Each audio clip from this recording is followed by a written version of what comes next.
दृष्टि के teaching exam YouTube channel में एक बार फिर से आपका स्वागत है। मैं हूं गीतांजलि शुक्ला। जैसा कि आप सभी जानते हैं, हम यहाँ यूजीसी नेट ज्योग्राफी विषय के विगत वर्षों में जो प्रश्न पूछे गए हैं उन प्रश्नों पर चर्चा करते हैं। यानी बेसिकली हम हमारे ज्योग्राफी सेगमेंट जो कि यूजीसी नेट में शामिल है, इसमें जो भी पिछले वर्षों में प्रश्न पूछे गए हैं उन प्रश्नों को देखकर, उन प्रश्नों के पैटर्न के आधार पर हम देखते हैं कि प्रश्नों को किस तरीके से सॉल्व किया जा सकता है। यहाँ पर पीवाईक्यू को सॉल्व करने का मुख्य मकसद ये है कि हम यह देख पाएं कि तैयारी हमारी किस दिशा की ओर जा रही है। यानी सिलेबस के आधार पर हमने पढ़ाई कर तो ली है, क्या हमने जो पढ़ा है उसके आधार पर हम प्रश्नों को हल कर पा रहे हैं। विगत वर्षों में जो प्रश्न पूछे गए हैं उन्हें हल करने के क्रम में हमें क्या कठिनाइयां आ रही हैं, इससे हम तैयारी को और बेहतर बना पाएंगे। ठीक है, तो हमने भूआकृति विज्ञान के लगभग सभी प्रश्न हल कर लिए हैं। जलवायु विज्ञान के लगभग 5 से 6 वर्षों के प्रश्नों को हमने सॉल्व कर लिया है और इसी क्रम में आगे बढ़ते हैं। क्लाइमेटोलॉजी से जुड़े हुए अन्य प्रश्नों को हल करते हैं और समझते हैं कि हमें और किस तरीके से पढ़ने की जरूरत है ताकि हम आगामी अपनी परीक्षा में बेहतर रिजल्ट पा पाएं। ठीक है, प्रश्न देखिए, प्रश्न क्या है। निम्नलिखित में से वाताग्रीय अवदाब के सामान्य जीवन चक्र की सही पहचान कीजिए। क्या? वाताग्रीय अवदाब, या आप समझिए वाताग्रीय, जो हम वाताग्र बनता है उसके बारे में प्रश्न पूछा गया कि वाताग्रीय अवदाब के सामान्य जीवन चक्र की पहचान कीजिए। कितने दिनों के लिए सामान्य तौर पर ये बनता है। ठीक है, ऑप्शन ए है 1 से 2 दिन, ऑप्शन बी है 2 से 3 दिन, ऑप्शन सी है 3 से 4 दिन और ऑप्शन डी है 4 से 5 दिन। ठीक है, अगर हम इस प्रश्न को हल करें तो क्या जरूरी है, सबसे पहले हमें देखना कि ये वाताग्र क्या है, वाताग्र का निर्माण कैसे होता है, तब आप आसानी से बता पाएंगे कि वाताग्रीय अवदाब इनका सामान्य जीवन चक्र क्या होता है। वाताग्र क्या है? जब दो विपरीत वायु राशियां आपस में मिलती हैं तो एक ढलुआ क्या बनती है, स्लोप, ढलुआ आकृति बनती है और इस तरीके से इसका निर्माण होता है।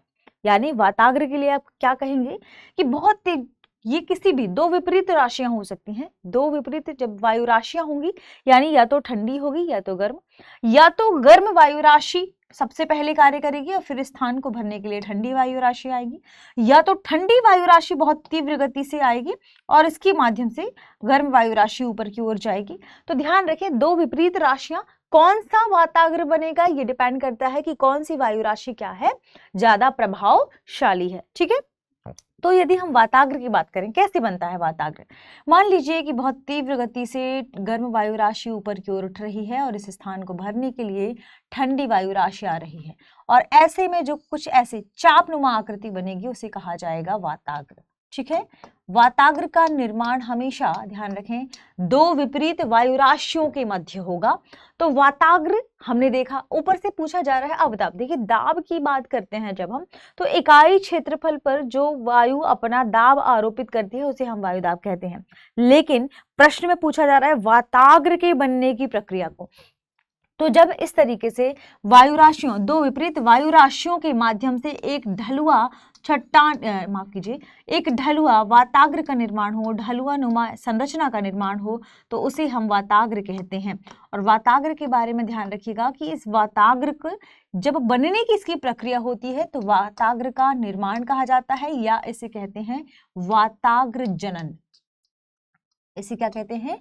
वाताग्र जनन की प्रक्रिया। जब वाताग्र का निर्माण होता है और फिर धीरे धीरे वाताग्र का क्षय भी होता है तो उसे कहते हैं वाताग्र का क्षय। यानी धीरे धीरे जब वाताग्र नष्ट होता है तो उसे वाताग्र के क्षयन की प्रक्रिया, आप कहेंगे वाताग्र का क्षय हो गया। ठीक है, ये दोनों शब्द आप सुनेंगे, कहीं ना कहीं आपको मिल ही जाएगा वाताग्र के बारे में। अब जब बात की जा रही है कि सामान्य तौर पर जो वाताग्र है वह कितने दिनों तक का उसका जीवन चक्र रहता है, तो जब वाताग्र के निर्माण की बात आएगी, यानी वायु राशियों का यहाँ अभिसरण हो रहा है, वायु राशियां ऊपर की ओर जा रही हैं। ठीक है, और वायु राशियों का आरोहण हो रहा है, यानी वायु राशियां नीचे की ओर आ रही हैं और वायु राशियों के माध्यम से ही वाताग्र भी बनता है। तो वायु राशियों का अभिसरण वाताग्र जनन में सहायक होता है और वायु राशियों का माफ कीजिए अवरोहण जो होता है, या आप कहेंगे कि जो अपसरण होता है, अभिसरण वाताग्र जनन में सहायक होता है, और अपसरण जो अपसरण है वह वाताग्र क्षय में सहायक होता है। ध्यान रखिए, वाताग्र का जनन क्या कहलाता है, वाताग्र का क्षय कहलाता है उनका, एक तो वाताग्र का बनना, और फिर 3, 4 से 5 दिन की अवधि तक लास्ट में आते आते वाताग्र का क्षय हो जाता है। तो सामान्य तौर पर वाताग्र के यदि हम जीवन चक्र की बात करें तो यह 4 से 5 दिन का होता है। ठीक है, तो विभिन्न विशेषताएं, जितनी भी विशेषताएं वाताग्र की होती है, इनके बाद ये देखा गया है कि वाताग्री अवदाब का सामान्य जीवन चक्र जो आप देखेंगे वह 4 से 5 दिन का होता है, यानी ऑप्शन डी इस प्रश्न का सही जवाब होगा। ठीक है, ये प्रश्न दिसंबर 2015 वाले सेशन में पूछा गया था। आगे बढ़ते हैं और अगले प्रश्न पर चर्चा करते हैं। अगला प्रश्न है, औसत समुद्री तल से कितनी ऊंचाई पर वायुमंडल का दाब आधा हो जाता है?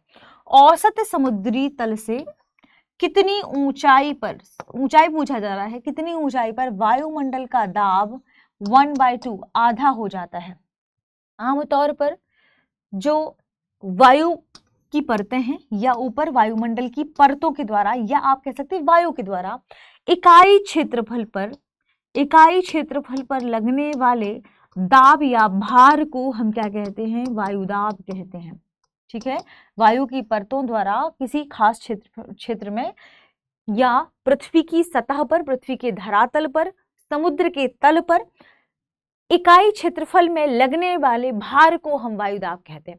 ठीक है, वायुदाब के डेफिनेशन में ध्यान रखिएगा कि वायु की परतों द्वारा या वायु द्वारा समुद्र तल पर या धरातल पर इकाई क्षेत्रफल में लगने वाले भार को हम कहते हैं वायुदाब। आपसे वायुदाब ही पूछा जा रहा है प्रश्न में। क्या पूछा जा रहा है कि औसत समुद्री तल से कितनी ऊंचाई पर वायुमंडल का दाब आधा हो जाता है? क्योंकि देखिए, जो पृथ्वी का गुरुत्वाकर्षण बल है, पृथ्वी के गुरुत्वाकर्षण के बल की वजह से यहाँ पर सबसे ज्यादा वायुदाब आरोपित होता है। दूसरी बात, गुरुत्वाकर्षण बल के अलावा क्या चीजें काम करती है? वायु का घनत्व।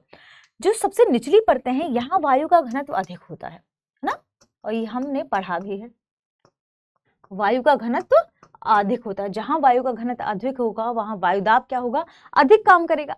तो जो ये धरातली क्षेत्र है, जो समुद्र, या तो आप समुद्र का तल ले लें, वहां पर सबसे ज्यादा वायुदाब काम करेगा, और ये जो धरातली क्षेत्र है यहाँ पर सबसे ज्यादा वायुदाब काम करेगा। तो ऐसा माना जाता है कि समुद्र तल पर जो औसत वायुमंडलीय दाब है वह लगभग 1013 mm मिलीबार होता है।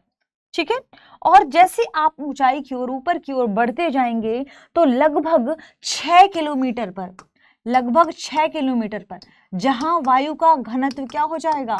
कम हो जाएगा। जहां वायु का घनत्व कम हो जाएगा, लगभग 6 किलोमीटर पर यह इस धरातल पर या समुद्र तल पर लगने वाला जो वायुमंडलीय दाब है उसका आधा हो जाता है, क्योंकि ऊपर जाते जाते वायु का घनत्व क्या हो जाता है? कम हो जाता है। फिर यहाँ जो बल कार्य कर रहा है, यहाँ जो भार लग रहा है, यहाँ आते आते क्या हो जाएगा? वह भार लगभग आधा हो जाता है। तो जब हम बात करेंगे कि औसत समुद्री तल से कितनी ऊंचाई पर वायुमंडल का दाब आधा हो जाता है, तो औसत समुद्री तल से लगभग 6 किलोमीटर की ऊंचाई पर, ऑप्शन ए इस प्रश्न का सही जवाब है।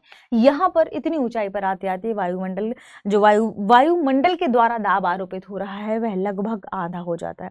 तो ऊंचाई के साथ हवा का घनत्व क्या होता है? तेजी से घटता है। जैसे जैसे आप ऊपर जाते हैं तेजी से क्या होगा? हवा का घनत्व घटता जाएगा, और इस वजह से 6 किलोमीटर की ऊंचाई पर ये क्या होगा? वायुमंडलीय दाब समुद्र तल पर लगने वाले वायुमंडलीय दाब का लगभग आधा हो जाएगा। ठीक है, ये ध्यान रखिएगा। देखिए, ऊंचाई में जैसे जैसे वृद्धि होती है, ये हमें पता ही है तथ्य कि वायुदाब में गिरावट आती है।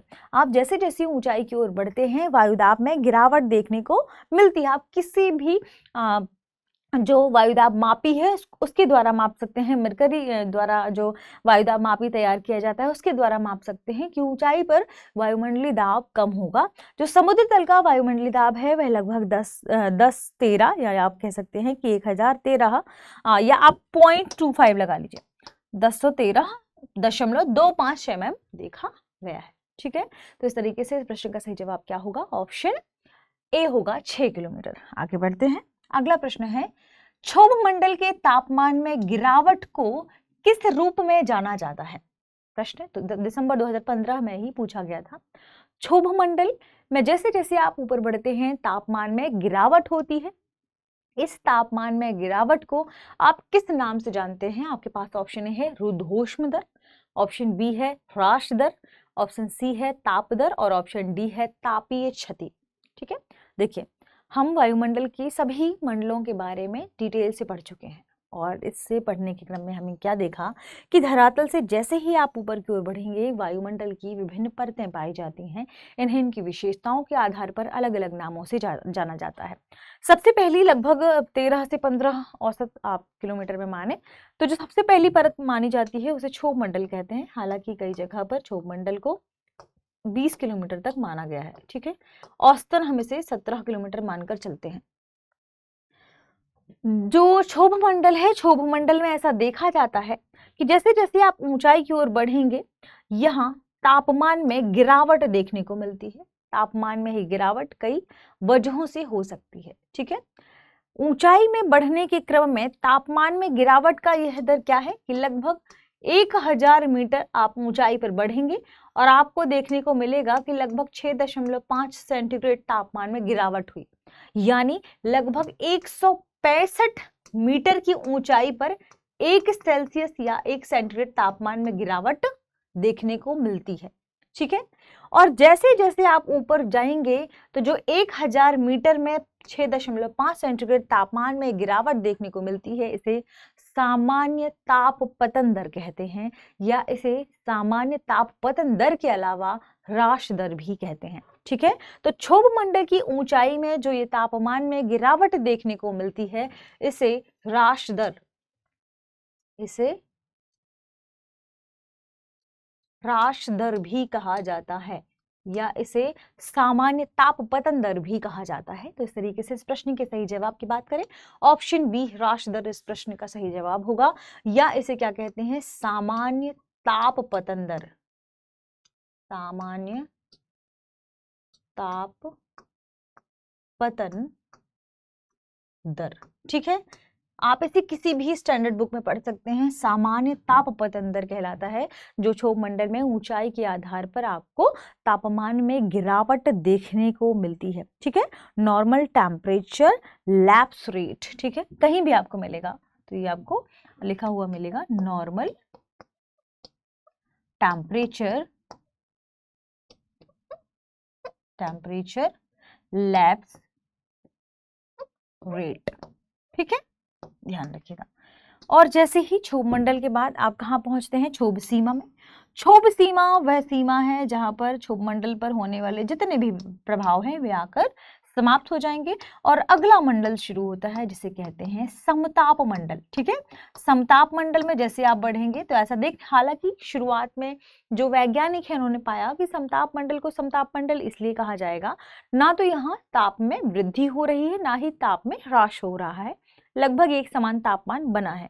लेकिन बाद में कुछ और वैज्ञानिक निकलकर सामने आए और वे कहते हैं कि यहाँ आयनों की उपस्थिति की वजह से, ओजोन की मात्रा की वजह से आयन जो बनते हैं उन आयनों की वजह से टेम्परेचर में बढ़ोतरी देखने को मिलती है। तो समताप मंडल में टेम्परेचर में क्या आता है, तापमान में वृद्धि देखने को मिलती है और जो इसकी सबसे ऊपरी सीमा है लगभग समताप सीमा जिसे कहते हैं वहां आते आते टेम्परेचर 0 डिग्री सेल्सियस हो जाता है। तो जहां क्षोभ मंडल की ऊपरी सीमा में यह लगभग -70 डिग्री होता है, डिग्री सेल्सियस होता है, वहीं जैसे जैसे आप समताप मंडल में ऊपर की ओर जाएंगे तो यह 0 डिग्री सेल्सियस तक हो जाता है, यानी माइनस से प्लस की ओर जा रहा है ना। तो इससे क्या होता है, इसका मतलब टेम्परेचर में वृद्धि हो रही है। फिर जैसे आप मध्य मंडल में प्रवेश करते हैं, मेसोस्फीयर में प्रवेश करते हैं, तो मध्य मंडल में प्रवेश करने के साथ साथ यह देखने को मिला कि पुनः टेम्परेचर में कमी देखने को मिल रही है। फिर से क्या हो रहा है, तापमान में गिरावट देखने को मिल रही है और मध्य मंडल की ऊपरी सीमा मध्य सीमा तक आते आते तापमान -80 डिग्री सेल्सियस तक हो जाता है। कई बार यह -100 डिग्री सेल्सियस तक देखने को मिलता है। ठीक है, और फिर अंत में हमारा हाँ, अगला या आप कह सकते हैं तापमान के आधार पर चौथा डिवाइडेशन मिलता है वायुमंडलीय परत का, उसे हम तापमंडल के रूप में जानते हैं। जो तापमंडल है वह आयन और आयतन दो मंडलों में विभाजित है। ठीक है, इसे हमने पहले भी डिटेल से पढ़ रखा है, आप चाहें तो सर्च कर सकते हैं कि तापमंडल क्या है, मध्यमंडल क्या है, क्षोभमंडल क्या है या समताप मंडल क्या है, और डिटेल से इसे आप पढ़ सकते हैं। दृष्टि टीचिंग एग्जाम यूट्यूब चैनल पर पर्टिकुलर टॉपिक को सर्च करिए, आपको ये डिटेल से मिल जाएगा। चलिए आगे बढ़ते हैं और अगले प्रश्न पर चर्चा कर लेते हैं। अगला प्रश्न है, हरिकेन की निम्नलिखित में से कौन सी ब्यूफोर्ट संख्या होती है? हमारे पास ऑप्शन है 9, ऑप्शन बी है 10, ऑप्शन सी है 11 और ऑप्शन डी है 12। ठीक है, यदि हम ब्यूफोर्ट संख्या की बात करें, ब्यूफोर्ट संख्या के बारे में इससे पहले भी हमने एनालिसिस किया था, क्या है ये, दिसंबर 2015 में फिर से इस प्रश्न को पूछा गया था। ब्यूफोर्ट संख्या है क्या? देखिए, एक वैज्ञानिक रहे हैं फ्रांसिस या फ्रांसीसी मिलेगा आपको लिखा हुआ ब्यूफोर्ट। इन्होंने 1805 में अपना एक स्केल प्रस्तुत किया जिसे ब्यूफोर्ट स्केल कहा जाता है, जिसे ब्यूफोर्ट पैमाना या ब्यूफोर्ट स्केल कहा जाता है। ब्यूफोर्ट स्केल की मदद से क्या मापते हैं? ब्यूफोर्ट स्केल की मदद से वायु की गति एवं इसके प्रभाव को मापा जाता है। पैमाना मापा जाता है वायु की गति, यानी इसका वेग की स्पीड, वायु की गति एवं इसके प्रभाव को, कि इसकी गति की वजह से जो वायु गतिशील हो रही है इससे क्या प्रभाव उत्पन्न हो रहा है आसपास। तो ब्यूफोर्ट स्केल की मदद से वायु की गति एवं प्रभाव को मापा जाता है। यह जो स्केल है वह आपको 0 से लेकर 12 तक के पैमाने को प्रदर्शित करती है। 0 से 12 तक के इस पैमाने में देखते हैं कि यदि वायु की गति बहुत स्लो है तो उसे आप 0 में रखेंगे, और यदि वायु की गति स्पीड बहुत तेज है तो आप इसे 12 के नजदीक रखेंगे। वह स्पीड जिससे जान माल की हानि भी हो सकती है, क्षति भी हो सकती है, विनाशकारी बवंडर के रूप में यदि गति करती है वायु तो उसे आप 12 स्केल में रखेंगे। अब हम बात करें हरिकेन की। क्या पूछा जा रहा है? हरिकेन निम्नलिखित में से कौन सी ब्यूफोर्ट संख्या होती है? तो हरिकेन के बारे में हमने क्या पढ़ा था कि यह बहुत अधिक बवंडरीय हवा है, या आप कह सकते हैं कि महासागर के ऊपर चक्रवाती दशाओं को उत्पन्न करने में हरिकेन एक प्रकार का चक्रवात ही है ना। चक्रवात कहाँ? लो प्रेशर में, जहां हवाएं बहुत बवंडर के रूप में तेजी से ऊपर की ओर चलती हैं और वहां जानमाल की हानि होने का खतरा रहता है, उसे हम हरिकेन कहते हैं। क्षेत्र के हिसाब से इसे अलग अलग नामों से जाना जाता है, कहीं इसे टाइफून, कहीं चक्रवात, कहीं हरिकेन कहा जाता है। जब हम हरिकेन की बात करेंगे, हरिकेन यानी यही चक्रवाती दशाएं, वायु की गति बहुत तीव्र होगी, बहुत तेज होगी, यानी हम इसे किस स्केल पर रखेंगे? 12 स्केल पर रखेंगे। तो हरिकेन की निम्नलिखित में से कौन सी ब्यूफोर्ट संख्या होगी? Option D 12।